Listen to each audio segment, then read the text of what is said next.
여러분, 또 물가가 최악 폭등을 했다. 그래서 긴 고통의 시간이 온다. 이 말이 여러분 사실일까요? 이 말은요, 거의 100% 사실입니다. 미국의 소비자 물가 상승률 보세요.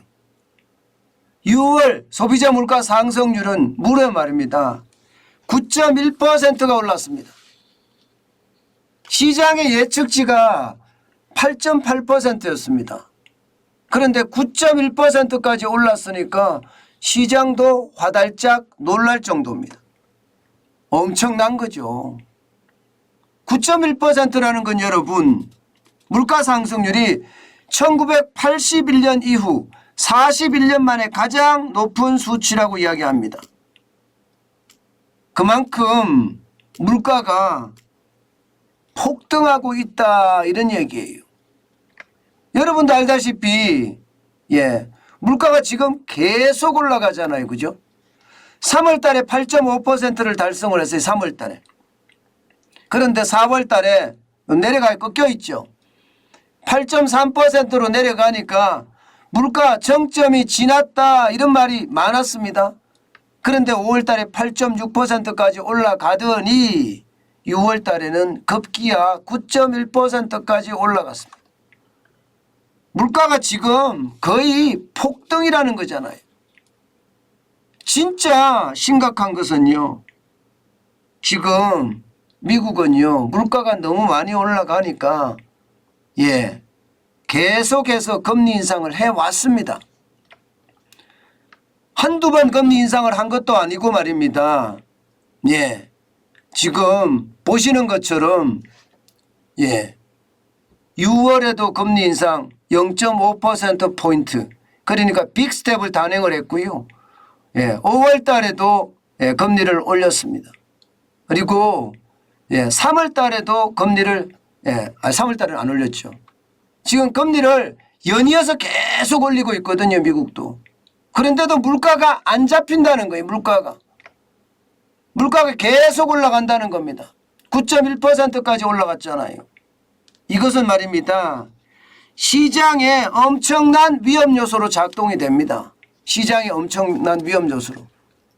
문제는 여러분, 이게 물가가 잡히겠느냐, 이런 얘기예요. 지금 금리를 계속 올려서 1.75%까지 올려놨는데 물가가 잡히겠느냐, 이런 얘기가 계속 나와요.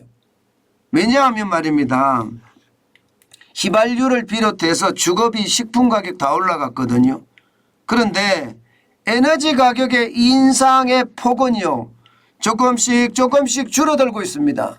전월 대비해서 에너지 가격은 7.5%밖에 오르지 않았습니다. 에너지 가격은요. 반면에 말입니다, 식품이나 주거비는 많이 오르고 있습니다. 물론 에너지 가격이 상대적으로 높은 것은 사실이죠. 그렇지만 지금 전체적으로는 에너지나 주거비나, 우리는 주거비가 소비자 물가에 포함되어 있지 않습니다. 여기에다가 식품 가격까지 그야말로 도미노 인상이라고 이야기할 만큼 올라가잖아요. 그러니 뭐 이게 장난이 아니죠. 게다가 말입니다, 게다가 이게 제일 중요한 게, 미국은 주거비가 소비자 물가 상승률의 3분의 1을 차지합니다. 주거비가. 그러면 6%, 9.1%면 대단한 거죠. 대단한 거죠. 엄청나게 올라가고 있는 거예요. 다행히 말입니다, 다행히 뿌리근자에서 근원물가, 쉽게 말하면 에너지 가격 일시적으로 이렇게 변동이 있는 거 빼버리고요. 또 계절적인 요소가 가미되는 것도 빼버립니다. 그러면 농산물이나 이런 게 계절적인 요소가 있죠. 그걸 빼버리고 나머지를 가지고 어뜸이 되는 물가를 일반적으로 조사를 하는데, 그 조사는요 5.9%였습니다. 5월에 비해서 0.1%포인트 떨어졌어요. 그래서 정점이란 말이 좀 나오기는 해요. 정점이라는 말이 9.1%가 정점이 아닌가, 이런 이야기가 조금씩 나오기는 합니다. 그렇지만 5.9%라는 근원 물가도 예상치가 5.7%였거든요. 5.7%보다 더 올라갔기 때문에 시장의 전망은 좀 더 우울해지는 겁니다. 제가 긴 고통의 시간이라고 이야기를 쓴 게 말입니다. 물가는 올라가죠. 여기에다가 이자는 더 많이 올라가죠. 이렇게 되면 말입니다. 미국은요. 7월 27일 날 우리는 빅스텝을 단행을 했지만 미국은요. 빅스텝이 아니라 이미 자이언트 스텝으로 가고 있고요. 자이언트 스텝도 아니다. 울트라 빅스텝. 그러니까 1%포인트를 올린다는 이야기도 굉장히 강하게 나타나고 있습니다. 1% 정도 올린다는 이야기가 실제 말입니다. 시카고 상품거래소 패드워치 있죠. 패드워치에서는요. 자이언트 스텝 0.75%를 올린다가 58.4%입니다. 그런데 1포인트 이상 가능성에 대해서도요. 지금 41.6%까지 올랐습니다. 41.6%까지. 그러니까 자이언트 스텝 0.75%가 아니라 1%도 올린다는 이야기가 되는 겁니다. 그러면 여러분 물가는 폭등, 여기에 지금 가장 심각한 것은 이자 폭탄까지. 이제는 이자 폭탄이 아니라 이제 이자 핵폭탄이 터질 수도 있는 그런 상황으로 가고 있다. 이렇게 말씀드릴 수가 있는 것 같습니다. 그만큼 지금 우리들의 고통의 시간은 점점 길어진다. 이게 여러분 단시간 내에 끝나지 않습니다. 적어도 2, 3년은 간다고 이야기하니 고통의 시간이 얼마나 길어질지는 너무나 선명해 보입니다. 여러분 이게 금리를 올렸는데 물가가 안 잡혀요? 이 말은 스태그플레이션이 닥쳤다는 뜻이에요. 스태그플레이션이라는 게 저성장 고물가잖아요. 이 스태그플레이션에 진입을 하면요. 어떤 정책을 써도 효과가 없습니다. 효과가 안 먹혀요. 그래서 스태그플레이션이 굉장히 위험하다고 하는데 지금 미국 시장은 스태그플레이션이 걸린 것 아닌가, 저는 그렇게 해석할 수 있다고 봅니다. 이렇게 되면 여러분 우리 시장은 어떻게 될까요? 우리 시장은요. 미국 시장에 덩 떠밀려서 그냥 갈 수밖에 없어요. 지금 이대로 가도 말입니다. 이대로 가도 7월 27일이 되면 어쨌든 금리 역전이 일어납니다. 대한민국은 2.25% 이번에 빅스텝을 해서 2.25%잖아요. 그런데 미국은요 0.75%만 올린다고 하더라도 자이언트 스텝 2.5%가 됩니다. 만약에 1%를 올린다 그러면 우리하고 금리 차가 굉장히 커요. 그렇게 되면 여러분 대한민국에는요 이제 물가와 이 금리의 어떤 폭탄뿐만 아니라 경기 침체에 대한 폭탄도 우리는 가져가야 될지도 몰라요. 제가 늘 여러분에게 말씀드렸던 일이 이제 현실적으로 일어나고 있는 겁니다. 진짜 심각한 상황이 되겠죠. 미국도 마찬가지입니다. 오늘 시장은요 여러분 생각보다가는 많이 안 빠졌습니다. 다우산업지수가 0.67% 빠졌거든요. 208.54가 빠져서 3만을 지켜냈습니다.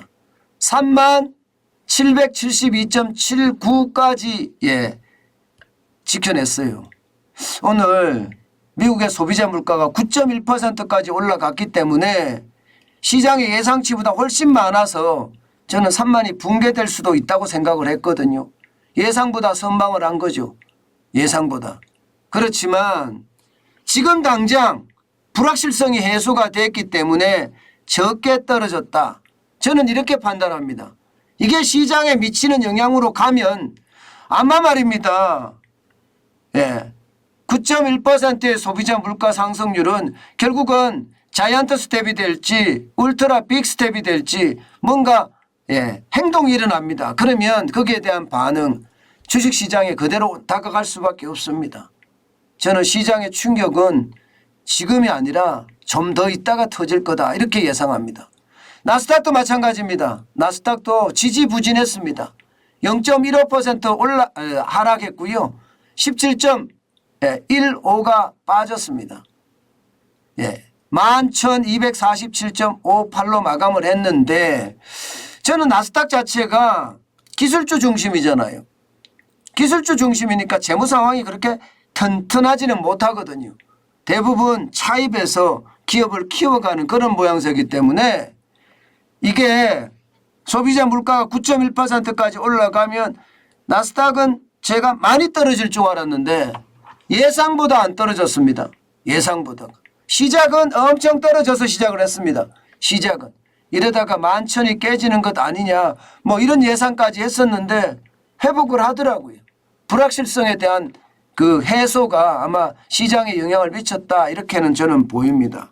게다가 근원물가지수가 예상보다가 전월보다가 조금 떨어진 것도 정점이 아닌가 뭐 이런 영향도 미쳤지 않을까 저는 그렇게 생각은 합니다. 중요한 것은요. 시장이 떨어지고 떨어지지 않고의 문제가 아니라 물가는 계속 올라간다는 사실이고요. 금리는 폭탄 수준으로 우리들에게 다가온다는 사실이에요. 그러면서도 말입니다. 저성장 고물가가 고차가 돼서 스태그플레이션이 엄습한다. 이게 핵심입니다. 스태그플레이션이 오면 오일 쇼크 때처럼 꼼짝 말합니다. 예, 그때는 진짜 투자에 대한 생각도 못할 만큼 어려워지지 않겠느냐. 그게 지금 제가 예상하는 부분입니다. 여러분, 시장의 변동성 당분간은 굉장히 클 거예요. 어떤 시기든 말입니다. 때문에 투자는 진짜 조심해야 돼요. 제가 내돈내산이라는 말을 많이 하잖아요. 예, 내돈내산이라는 말을 뭐 구체적으로 제가 내돈내산이라는 단어를 적시해서 표현은 하지 않았지만 여윳돈으로 투자하시라 이 말입니다. 그 말이 결국은 내돈내산이거든요. 내 돈으로 내가 산다. 지금은요. 내 돈으로 내가 사는 일도 최소화를 시켜야 된다는 거. 예, 그게 현실입니다.